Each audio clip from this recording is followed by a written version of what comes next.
Halo teman-teman semuanya, bagaimana kabarnya? Kita tetap doakan selalu teman-teman diberikan kesehatan yang sesehat-sehatnya. Lancarkan dalam segala aktivitas, dimudahkan segala rezeki teman-teman semuanya ya. Amin, amin, amin. Teman-teman, ketemu lagi dengan saya di Rayudi Channel. Dan video kali ini saya akan membahas mengenai mobil ini ya, L200, Triton, Strada, L300, sebetulnya sama teman-teman ya. Ada masalah di bagian koplingnya. Jadi ceritanya mobil ini kalau dibawa dalam kondisi dingin gitu ya, enak gitu, dibawa pelan atau santai gitu ya, masih belum terlalu jalan jauh, belum panas, itu normal-normal saja. Tapi ketika sudah mulai agak panas, jalan kurang lebih 1 jam atau ya di atas 30 menit ke sana di kecepatan tinggi, itu mulai nggak nyaman ya teman-teman ya. Sepertinya mobil tuh kehilangan tenaga, padahal mesinnya semua nggak ada masalah. Jadi di sini teman-teman saya curiga masalah koplingnya ya. Jadi di sini saya sudah bongkar dan sedikit informasi ini akan saya sampaikan kepada teman-teman di video kali ini. Mudah-mudahan bermanfaat ya teman-teman ya. Jadi simak aja sampai selesai. Di sini kita saling berbagi ya, bukan maksudnya mengajari ya. Mudah-mudahan pengalaman saya bisa juga menjadikan pengetahuan juga ya buat teman-teman, terutama yang masih awam. Nah teman-teman, sebelum kita lanjut, jangan lupa saya sering mengingatkan yang belum subscribe ke channel ini, jangan lupa di subscribe teman-teman ya, dan hidupkan juga notifikasinya. Oke, sekarang langsung saya jelaskan teman-teman.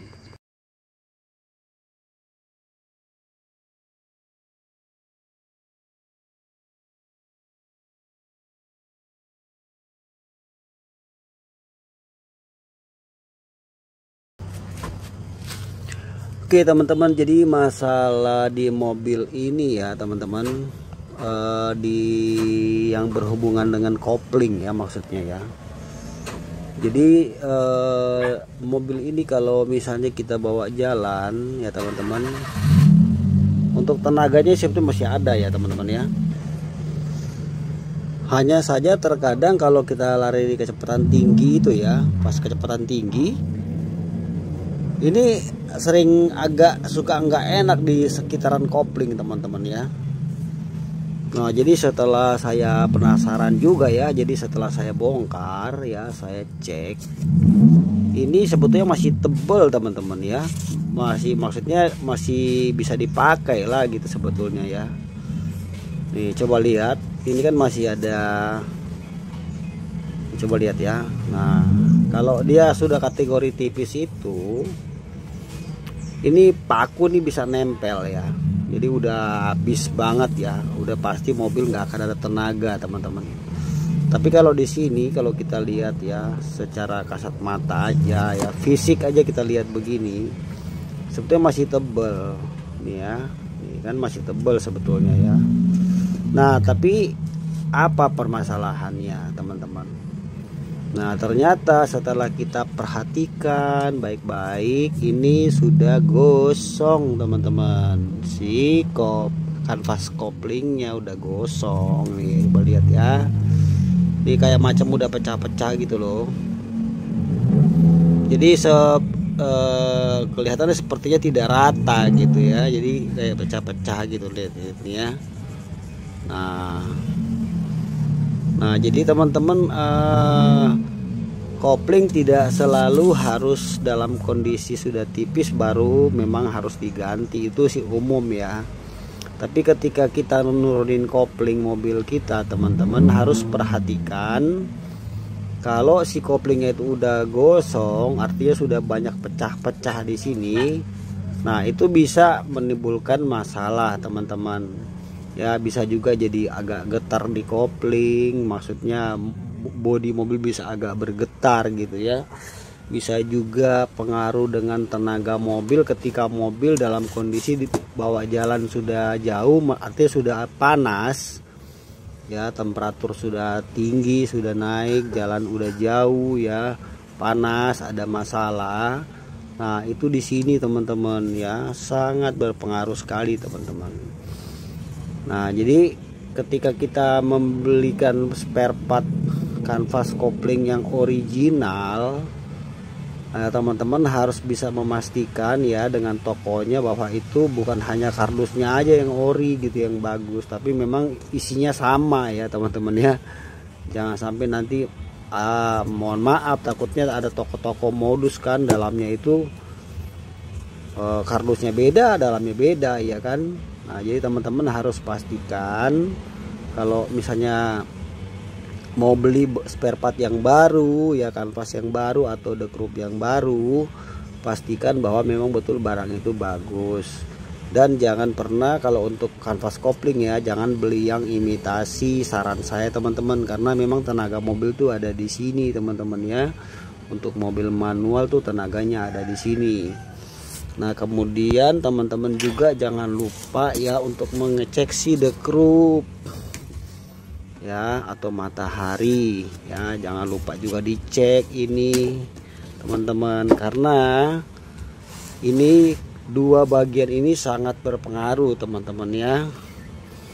Sementara si dekrup ini nanti akan matahari, dia kan terpasang begini, nah ya kan, kemudian di sini kan roda gila ya, flywheel.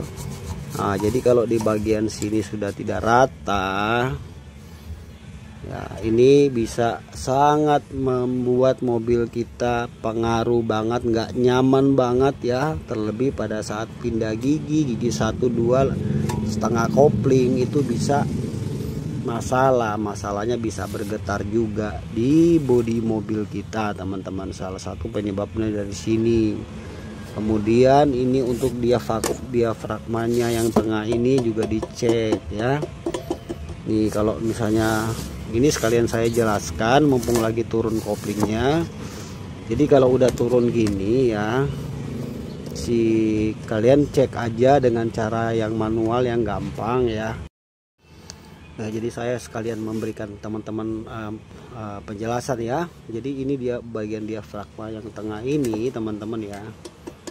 Kita ketok-ketok gini aja dulu. Nih kalau sudah ada suara, ini kan nggak ada kan ya, padat ya, bagus. Kalau udah ada suara berarti sudah ada gejala-gejala bahwa ini memang harus diganti juga teman-teman ya. Sekalian aja diganti dekrupnya kalau memang kondisi dekrupnya tidak memungkinkan lagi.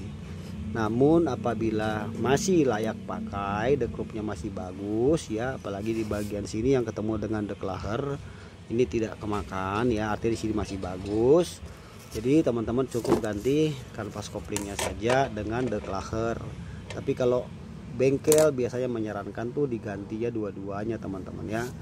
Baik itu kopling, dekrup, deklaher tuh biasanya bengkel akan menyarankan untuk diganti karena umurnya rata-rata sama teman-teman. Nah jadi untuk bagian kopling ini ya, informasi kepada teman-teman, tidak selalu harus habis saja masalahnya, tapi kalau di sini sudah mulai gosong ya, maka akan pengaruh pada saat mesin panas, mobil akan kehilangan tenaga teman-teman. Oke teman-teman, jadi di sini saya sudah ganti dengan yang baru ya. Nah ini kanvas koplingnya saya sudah beli yang baru, dan ini pakai partnya yang bagus ya. Ini pakai Aisin, sudah mantap nih teman-teman.